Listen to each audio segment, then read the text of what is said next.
Let's go. It's patch day. Man, I love patch day. It's my favorite time in Marvel Snap because we get all kinds of balance changes. Maybe we get some new features. We get to see all kinds of new variants. But the best part of it all is we get DATAMINE content. And I love it because it's so much fun to see what's around the corner in Marvel Snap and how these cards might affect the metagame.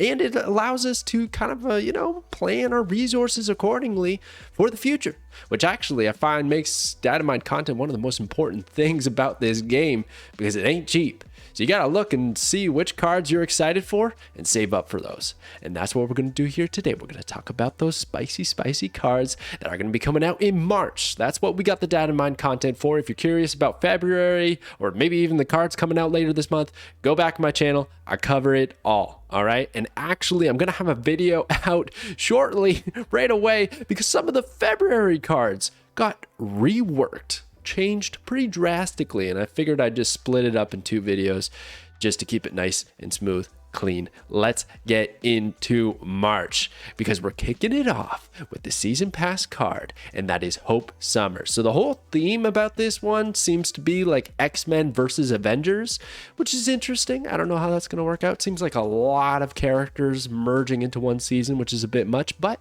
you got Hope Summers here as the lead card, the season pass card. And let me tell you, this card will change. Hope Summers will not be a 3/3 with this effect by the time she releases. There is no shot. I have full confidence that this card will change. More than I've ever had in any other card ever before. This is like one of the most broken Datamines I've ever seen. So, what is she doing? Well, Hope is a 3/3. After you play a card here, you get +2 energy next turn.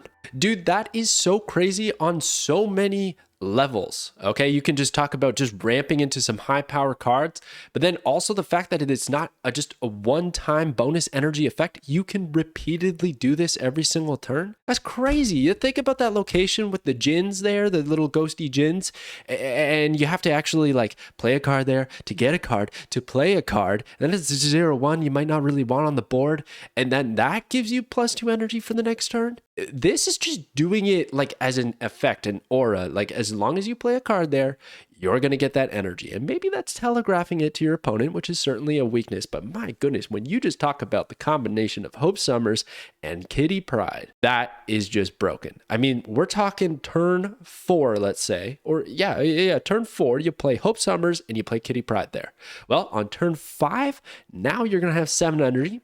And then you just do it again. You play Kitty Pryde there. And yeah, you could look at it, well, the Kitty Pryde tax makes it so that you're really only getting +1 net energy, but the synergies, it doesn't even matter. We're talking like Angela, Bishop, you could do it, all that stuff. It don't matter. It's value. Not to mention you're getting the power out of Kitty Pryde. So you're playing her there, and then on turn 6, you'd have 8 energy to use. It's just amazing. And then we could extend the game with magic, and then we're just ramping beyond our opponent's control, out-tempoing them. Maybe we even get Hope Summers out earlier than 3 or 4 or whatever we can, or maybe it's just like a Hope Summers turn 3 with Wasp, just so that on turn 4 we have 6 energy, and 6 energy allows us to play a 6-drop, and then on turn 5 a 6-drop, and then turn 6 another 6-drop. Oh my gosh, dude. So I was thinking like, okay, Evolved Hulk is a big guy who likes a lot of energy. Maybe we just use all of this energy, not necessarily to ramp into some bigger cards, but just to preserve energy for our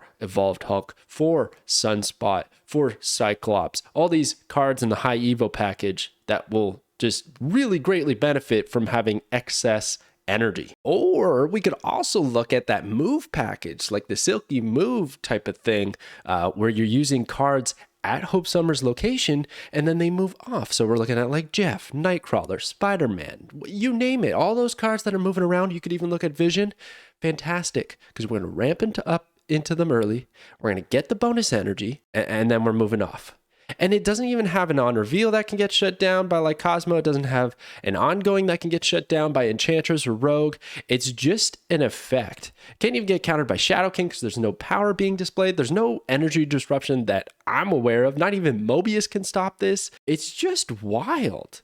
It just seems way too broken. So I feel like this card's going to get nerfed at some point. So yes, 5 stars. Okay, I'm going to stop talking about Hope. Let me know some crazy combos in the comments below. I want to hear it. But we got 4 more cards to talk about, so let's get to it. Next is Pixie, and she is a 1/3 on reveal. Shuffle the costs of all cards in your deck. I'm giving Pixie 3 stars. I truthfully wanted to give her a lower star rating, but I see the potential. But there's just a heavy amount of RNG here, and what I personally don't like about this card is just this type of effect existing in Marvel Snap, because what's going to happen is you're going to play a Pixie deck, and yeah, you're going to play that Wasp in your deck. You're going to have that I don't know, like Giganto, let's say, just a random example, 14 power guy.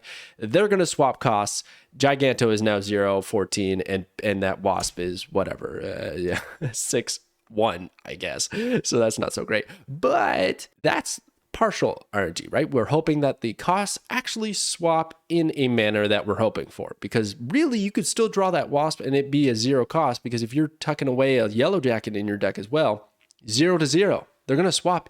You'll never really know. I hope in the little like tooltip on the card, it'll show you why it was switched, not just like Pixie effect, but it'll show which card it swapped its cost with. But what I am concerned about is not only are you hoping for that RNG of the swap, but then you're hoping for the RNG of drawing the right card. Because if there is a good out of the Pixie effect, there is certainly a bad out of her effect. There's going to be that Wasp that you don't want to draw, but then there's going to be that free Giganto, which you could use your Jane Foster Mighty Thor for.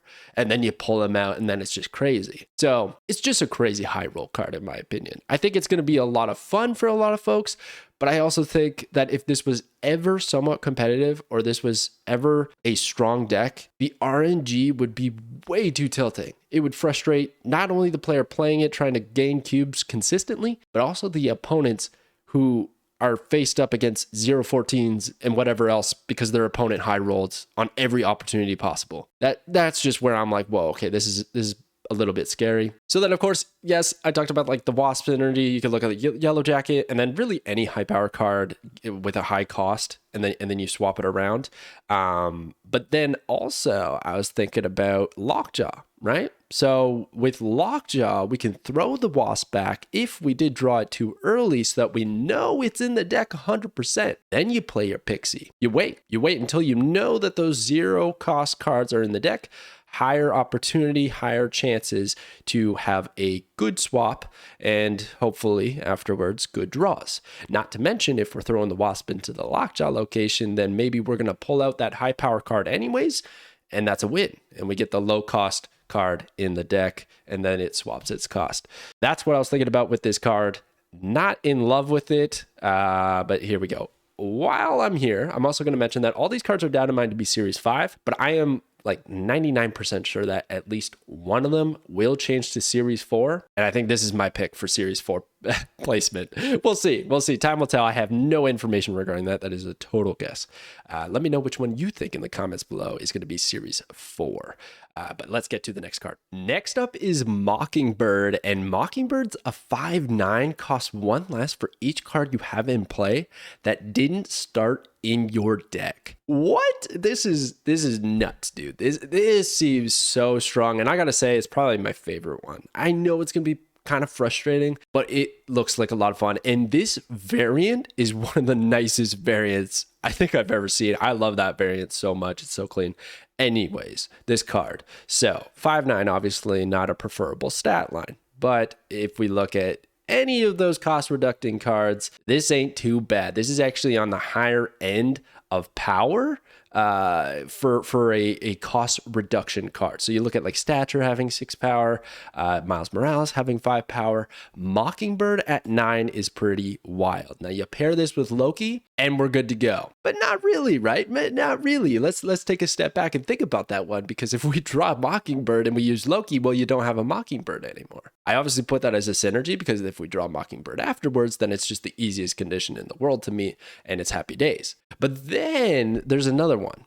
I was thinking about like a crazy zoo deck or something with low cost cards and use Moon Girl. And then you play a bunch of cards on turn 5. You discount Mockingbird to 0. Hopefully have 2 Mockingbirds, because copies from Moon Girl did not start in your deck. So they would qualify.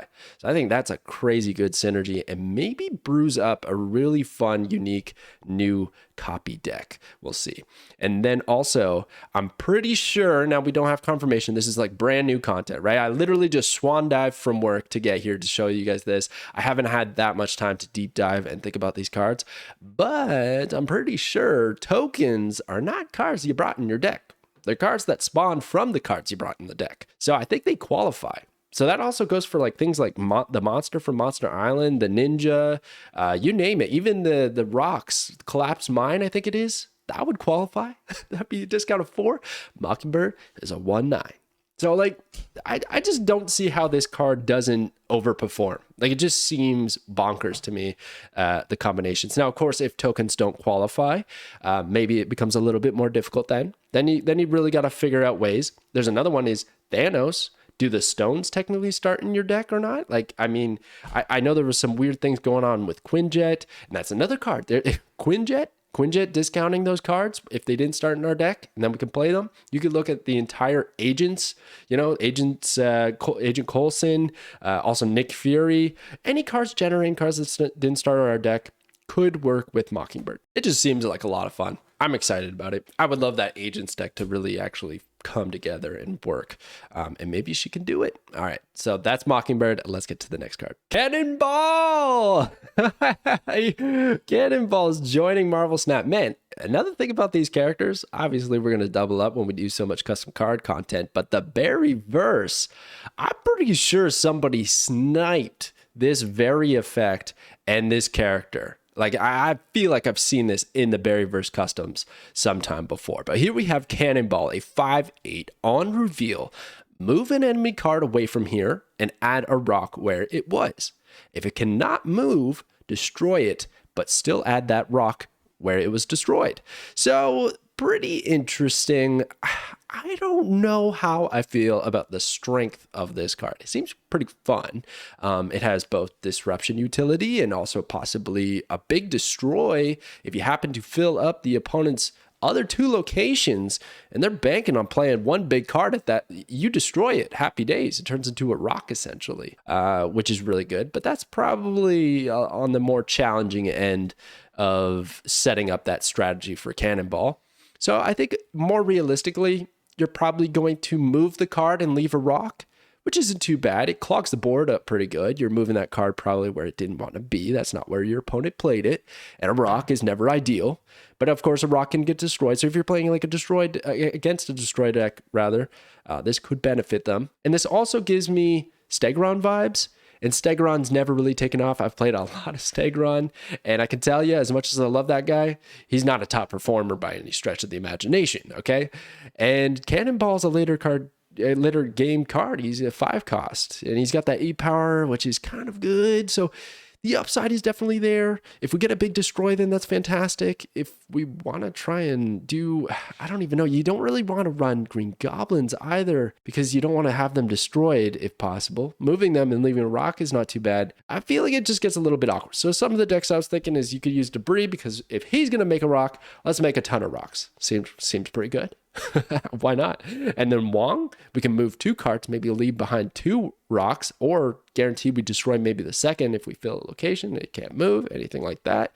Seems pretty good. And then lastly, we got Kingpin, who's just recently changed. And if Cannonball's going to move the cards over to Kingpin's location, they're going to get -2, and we're leaving rocks behind. That seems like a net gain altogether. So this is another one of those cards, like I'm giving them 3 stars just because I don't know where I stand with Cannonball just yet. But maybe he'll grow on me a little bit. Let me know if there's any really cool combos that I'm missing, because I'm sure there's something. It just seems like it has potential, but it also seems like maybe the next Hercules / Stegron type of card that's like, seems really fun, but an easy pass. Well, time will tell. Let's get to the last card of this Datamine batch. War Machine is finally joining Marvel Snap. My dude, where you been? It's been way too long. He's been actually Datamine since like the beginning of Marvel Snap. He had a weird effect. I can't even remember what it is, but it was like copying another card.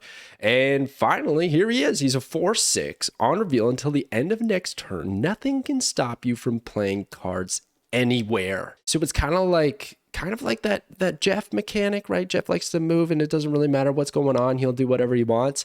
Well, War Machine is going to allow you to play cards from your hand wherever you want. So some of the synergies I was thinking that seem pretty cracked actually is you got Storm, she floods the location. And now let's say it's like, you know, you play War Machine on turn 5, on turn 6, you can play cards at that flooded location. There's no problem. Seems pretty good, especially if you just play Storm without backing it up with any power, any of those like residual power cards like Sunspot or Nebula or whatever else, or you don't have anything to move there. Well, War Machine just gives you an opportunity to actually apply power there so that you can win. You don't have to rely on Dr. Doom on turn 6. Instead, you can actually play the cards from your hand. Another one is Professor X. And you know what? Here we go, man. Everyone's complaining about Professor X. He got nerfed to 1 power. Still a super good card. There's always been Jeff, and now there's going to be War Machine as a way to kind of counter him. Because all of a sudden now your opponent can't play cards into the Professor X lane unless they do play their own War Machine, but you can. So it almost would be a huge swing if they played Professor X against you when you got War Machine in hand. Now, of course, the tricky part will be that they play Professor X on 5.